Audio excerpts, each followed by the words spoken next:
ಅಮೆರಿಕಾದಲ್ಲಿ ಇದ್ರೂ ಕೂಡ ಒಂದು ಪುಟ್ಟದಾಗಿ ವ್ಯವಸಾಯ ಮಾಡಿ ಅದರಿಂದ ಬೆಳೆದಿರುವಂತಹ ಅಂದರೆ ಆರ್ಗ್ಯಾನಿಕ್ ಆಗಿ ಗ್ರೋ ಮಾಡಿರುವಂತಹ ವೆಜಿಟೇಬಲ್ಸಿಂದ ಅಡುಗೆ ಮಾಡೋದಿದೆಯಲ್ಲ ಅದ್ರ ಸಂತೋಷನೇ ಬೇರೆ. ಇದನ್ನು ಸಾಕಷ್ಟು ವ್ಲಾಗ್ಸಲ್ಲಿ ನಿಮ್ಮ ಜೊತೆಗೆ ಶೇರ್ ಮಾಡ್ತಾ ಇದ್ದೀನಿ. ಇದರಿಂದ ಒಂದು 5% ಜನ ಆದರೂ ಇನ್ಸ್ಪೈರ್ ಆಗಿ ನಿಮಗೆ ಎಷ್ಟು ಸ್ಪೇಸ್ ಇದೆ ಅಷ್ಟರಲ್ಲಿ ಒಂದು ಪುಟ್ಟದಾಗಿ ಗಿಡಗಳನ್ನಾದರೂ ಬೆಳೆಸುವಂತಹ ಅಭ್ಯಾಸ ಆಗಲಿ ಅನ್ನೋದಕ್ಕೋಸ್ಕರ. ಇನ್ನು ಮನೆ ಮುಂದೆ ಜಾಗ ಇತ್ತು ಅಂತ ಅಂದರೆ ಆದಷ್ಟು ಮರಗಳನ್ನ ನೆಡಿ. ಅದು ಬರೀ ನಮಗಷ್ಟೇ ಅಲ್ಲ, ನಮ್ಮ ಮಕ್ಕಳಿಗೆ ಮೊಮ್ಮಕ್ಕಳಿಗೆ ಕೂಡ ನೆರಳಾಗಿರುತ್ತೆ. ಇನ್ನು ಕೆಲವರು ಇರ್ತಾರೆ ಏನಂದರೆ ನಾವಂತೂ ಅದನ್ನು ಅನುಭವಿಸೋಕ್ಕಾಗೋದಿಲ್ಲ, ನಮಗೇನು ಯೂಸ್ ಇಲ್ಲ, ಎಂತ ಕಷ್ಟಪಡಬೇಕು, ನಾವು ಅಂಥ ಕಾಲಕ್ಕೆ ಇರೋದೇ ಇಲ್ಲ ಅಂತ ಹೇಳಿಬಿಟ್ಟು. ಸೊ ಯಾರೋ ಒಬ್ಬರು ಆ ಜಾಗದಲ್ಲಿ ಕೂತ್ಕೊಂಡು ಹಬ್ಬ ತಂಪಾಯ್ತಪ್ಪ ಅಂತ ಅಂದರೆ ನಿಮ್ಗೆ ಅದು ಪುಣ್ಯ ಬರುತ್ತೆ. ಜಾಸ್ತಿ ಮಾತಾಡ್ತಾ ಇದ್ದೀನಿ ಅಂತೆಲ್ಲ ಬೈಕೊಂಬೇಡಿ, ನನಗೆ ಅನಿಸಿ ಶೇರ್ ಮಾಡಿದೆ ಹಾಗೆ.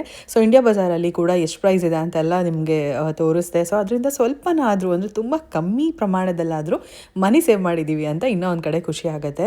ಸೊ ಅದ್ರ 10ರಷ್ಟು ಖರ್ಚು ಕೂಡ ಮಾಡಿರ್ತೀವಿ. ಕೆಲವೊಬ್ಬರು ನೆಗೆಟಿವ್ ಕಮೆಂಟ್ ಮಾಡೋದಕ್ಕೆ ವೆಯ್ಟ್ ಮಾಡ್ತಿರ್ತೀರಾ, ನಿಮ್ಗೇನು ಅಮೆರಿಕಾದಲ್ಲಿದ್ದರೆ ಒಂದು ತರಕಾರಿ ತೊಗೊಳ್ಳೋದಕ್ಕೂ ನಿಮ್ಗೆ ಆಗೋದಿಲ್ವಾ ಹಾಗೆ ಹಿಂಗೆ ಅಂತ ಹೇಳ್ಬಿಟ್ಟು. ಕೆಲವೊಬ್ಬರಂತೂ ಬೇರೆಯವ್ರನ್ನ ತುಂಬ ಈಸಿಯಾಗಿ ಜಡ್ಜ್ ಮಾಡಿಬಿಡ್ತಾರೆ. ತುಂಬ ಚಿಕ್ಕ ಪುಟ್ಟ ವಿಷಯಗಳಿಗೂ ಕೂಡ ಕುತ್ಕೊಂಡು ಮಾತಾಡೋದು ತುಂಬಾ ಸುಲಭ, ಆದರೆ ಅದರಿಂದ ಇರೋ ಕಷ್ಟ ಅನುಭವಿಸಿದವ್ರಿಗೆ ಗೊತ್ತು. ಬೇರೆ ದೇಶಗಳಲ್ಲಿ ಇರೋರಿಗೆ ಅಂದರೆ ಹುಟ್ಟೂರನ್ನ ಬಿಟ್ಟು ಈ ಥರ ಬದುಕು ಕಟ್ಕೊತಾ ಇರೋರಿಗೆ ತುಂಬಾ ಕಷ್ಟಗಳಿರುತ್ತೆ. ಸೊ ಏನೂ ಮಾಡೋಕ್ಕಾಗೋದಿಲ್ಲ. ನಾನು ಯಾವಾಗಲೂ ನನ್ನ ಫ್ರೆಂಡ್ಸ್ ಹತ್ರ ಎಲ್ಲ ಹೇಳ್ತಾ ಇರ್ತೀನಿ, ಈಗ ಒಂದು ದೊಡ್ಡ ಸಮುದ್ರದಲ್ಲಿ ಒಂದು ದೋಣಿನ ಬಿಟ್ಟು ಆ ದೋಣಿನಲ್ಲಿ ಅಂದರೆ ಇಂಡಿಯಾ ಒಂದು ಕಡೆ USA ಒಂದು ಕಡೆ ಎರಡೂ ಕಡೆ ಕಾಲಿಟ್ಕೊಂಡು ಇಲ್ಲೋಗ್ತೀವ ಅಲ್ಲೋಗ್ತೀವ, ಇಲ್ಲಿ ಲೈಫಾ ಅಲ್ಲಿ ಲೈಫಾ ಅಂತ ಅಂದ್ಕೊಂಡು ಡಿಸೈಡ್ ಮಾಡೋದ್ರಲ್ಲೇ ಅರ್ಧ ಜೀವನ ಕಳೀತಿರ್ತೀವಿ ಅಂತ ಹೇಳ್ಬಿಟ್ಟು. ಇದನ್ನು ಅಮೇರಿಕಾದಲ್ಲಿ ನನ್ನ ವೀಡಿಯೋಸ್ ನೋಡೋರು ನನಗೆ ಪರ್ಸ್ನಲ್ ಆಗಿ DMs ಎಲ್ಲ ಮಾಡಿ ಅವರ ಎಕ್ಸ್ಪೀರಿಯನ್ಸ್ ಕೂಡ ಶೇರ್ ಮಾಡ್ಕೊಂಡಿದ್ದಾರೆ. ಹೋಗಬೇಕು ಅಂತ ಹೇಳಿ ಇಲ್ಲೇ 20-30 ವರ್ಷ ಕಳೆದಿದ್ದು ಉಂಟು ಅಂತ ಹೇಳಿ. ಸೊ ನೀವೇನಾದರೂ ಇಂಡಿಯಾಗೆ ಹೋಗ್ಬೇಕಂತ ಅಂದರೆ ಇವಾಗಲೇ ಡಿಸಿಷನ್ ತೊಗೊಂಡು ಹೊರಟೋಗಿ, ಆಮೇಲೆ ಅಂತೂ ತುಂಬಾ ಕಷ್ಟ. ಮಕ್ಕಳು ಒಂದ್ಸರಿ ದೊಡ್ಡವರಾಗಿ ಇಲ್ಲೇ ಸೆಟಲ್ ಆದರೆ ಆಮೇಲೆ ಅವ್ರು ಬರೋದಿಲ್ಲ.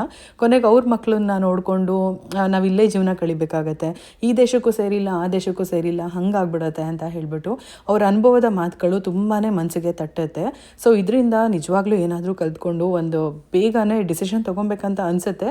ಆದರೆ ಹಾನೆಸ್ಟಾಗಿ ಹೇಳ್ತೀನಿ, ಅದು ಅಷ್ಟು ಸುಲಭವಾದ ಮಾತು ಅಲ್ವೇ ಅಲ್ಲ. ಏನಪ್ಪ ಇದು ಅಡುಗೆ ಎಲ್ಲ ಮಾಡಿಕೊಂಡು ಇಷ್ಟೊಂದೆಲ್ಲ ತಲೆ ತಿಂತಾ ಇದ್ದೀನಿ ಅಂದ್ಕೊಂಬೇಡಿ. ಹಾಗೆ ರೆಸಿಪಿ ಶೇರ್ ಮಾಡಿಲ್ಲ ಅಂತ ಮೊದಲೇ ಬೈಕೊಂಬೇಡಿ. ಈ ಒಂದು ರೆಸಿಪಿನ ನನ್ನ ಪ್ರೊಫೈಲಲ್ಲಿ ಚೆಕ್ ಮಾಡಿ ಪಿನ್ ಮಾಡಿರ್ತೀನಿ. ಅಂದರೆ ನನ್ನ ಫ್ರೆಂಡ್ ಅವ್ರ ಮನೆಗೆ ಹೋದಾಗ ಮಂಗಳೂರು ಸೌತೆಕಾಯಿ ಸಾಂಬಾರನ್ನ ಅವರು ಹೇಗೆ ಮಾಡ್ತಾರೆ ಅಂತ ನನ್ನ ಜೊತೆಗೆ ರೆಸಿಪಿ ಶೇರ್ ಮಾಡಿದ್ರು, ಅದು ನಿಮ್ಮ ಜೊತೆ ಕೂಡ ಹಂಚ್ಕೊಂಡಿದ್ದೆ. ಹಾಗೆ ನನಗೆ ಈ ಒಂದು ಧನಿಯಾ ಮತ್ತು ಕಾಳೆಲ್ಲ ಉರಿತಾ ಇರ್ತೀನಲ್ವ, ಅದ್ರ ಸ್ಮೆಲ್ ಸಿಕ್ಕಾಪಟ್ಟೆ ಇಷ್ಟ ಆಗುತ್ತೆ.